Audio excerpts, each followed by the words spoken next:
ملحمة سلمى الأسيرة، الحلقة 15 في مدينة خرماباد.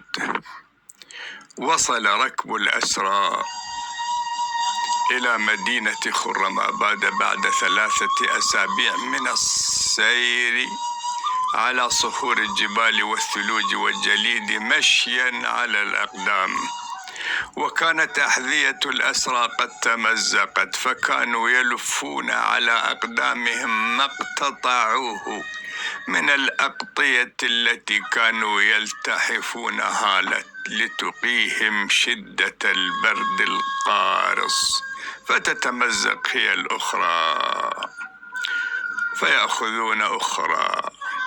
قال الراوي عن قصة نسيم وسلمى: وذهب القائد نسيم إلى القيادة العسكرية في خرماباد وسلم صورة المحضر عن مقتل الآمر والجندي، فقالوا له: وفقا لهذا المحضر أنت تبقى محتجزا حتى يتم معك التحقيق. وجاء المحقق وتم استجواب القائد نسيم ربيعي، فقيل له: غدا سيصدر الأمر.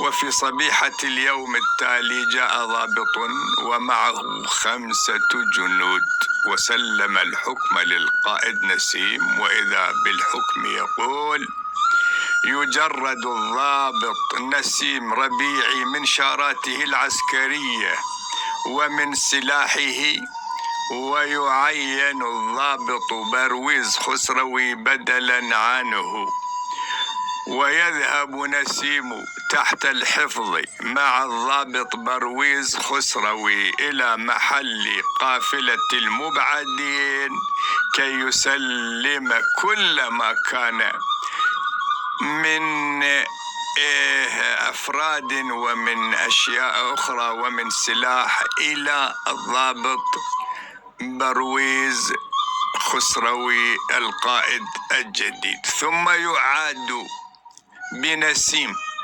مخفورا بحارسين من الجند إلى قيادة خرماباد كي يوفد إلى طهران ليحال إلى المحكمة العسكرية.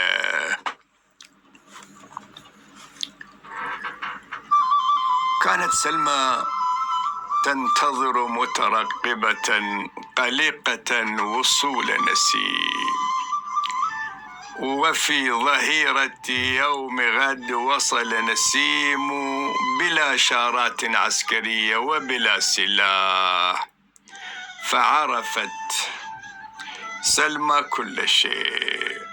وكان مع نسيم ضابط برفقته 5 جنود.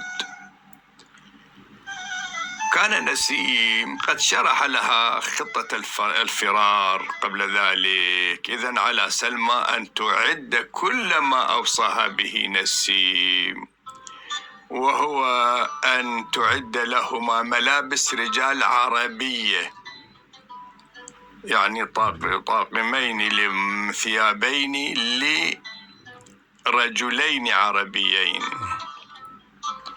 ثانيا أن تنتظر منه علامة ليلا، وهي صوت ذئب يعوي 3 مرات متوالية، ثم إشعال بصيص نار.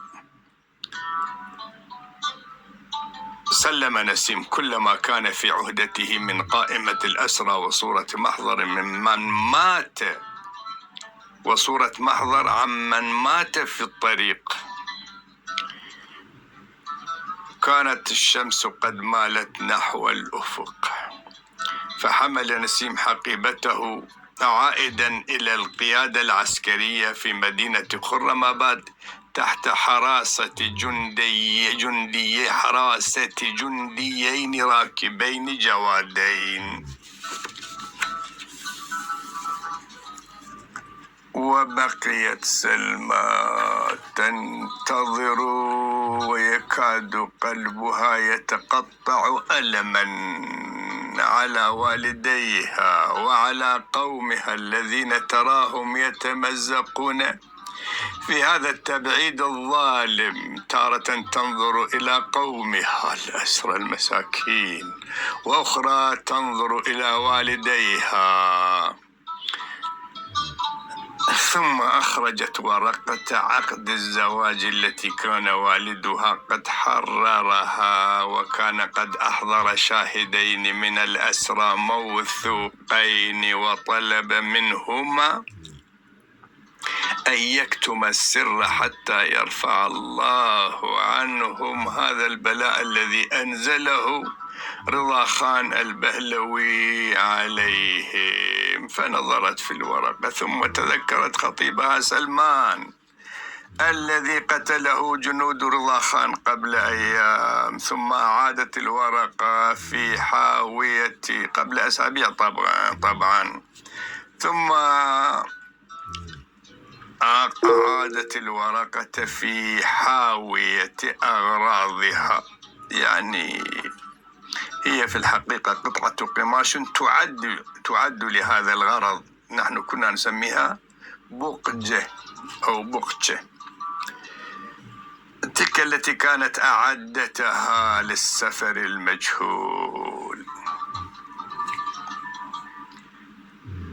كان الشفق قد زال وراح الظلام يمد ظلاله ليزيل ألوان الشفق التي كانت قد رسمت على صخور الجبال والوديان لوحات جمال كانت تنادي رسامي العالم الكبار أن يرسموها، وليرسموا معها قافلة الحب والموت لتبقى شاهدة كما تبقى هذه السطور شاهدة على قافلة الحب والموت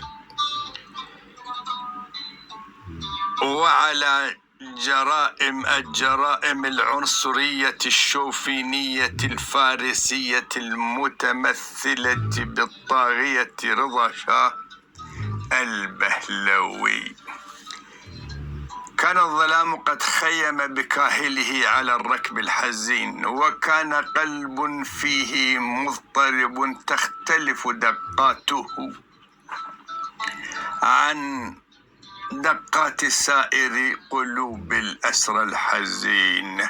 كانت سلمى كلها آذانا مصغية إلى صوت يأتي من جوانب الجبل، وكانت تريد أن تتذكر كيف يكون صوت عواء الذئاب، وبين هي في هذه الحال وإذا بصوت عواء ذئب ينطلق.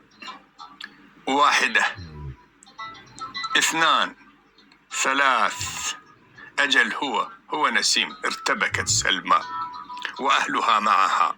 قام والداها فودعاها، ثم قال لها والدها استعدي وأنا أرقب الحارس وسأشير لك بالانطلاق عند اللحظة الآتية أو السانحة.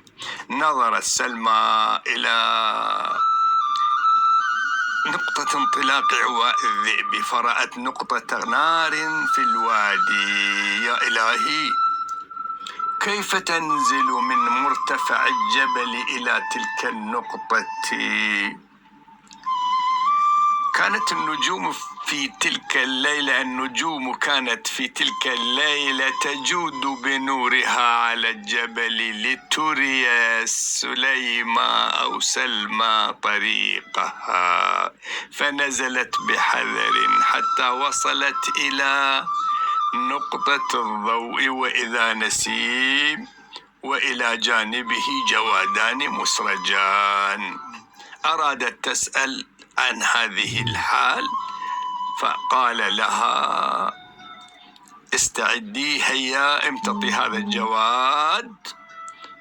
فانطلقا نحو الجنوب عائدين إلى الوطن الحزين. والسلام عليكم حتى نلتقيكم في الحلقة 16. نستودعكم الله الذي لا تضيع ودائعه. عباس الطائي.